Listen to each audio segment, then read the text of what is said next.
শ্রীমতী রাধারানী হচ্ছেন সর্বশ্রেষ্ঠা, কিন্তু সীমান্তে করিয়া বাস যেবা হয় গৌর দাস, সে করুণা শীঘ্র তার হয়।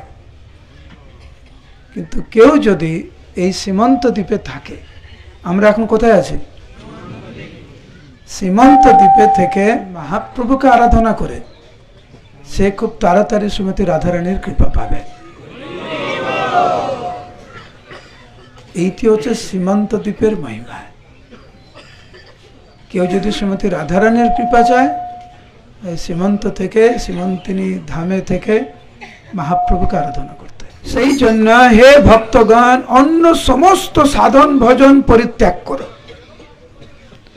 সকল সাধন ত্যাজি, অতএব গৌর ভজি, শ্রী সীমান্ত করহে আশ্রয়।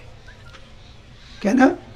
কারণ এইখানে মহাপ্রভুকে ভজন করলে শ্রীমতী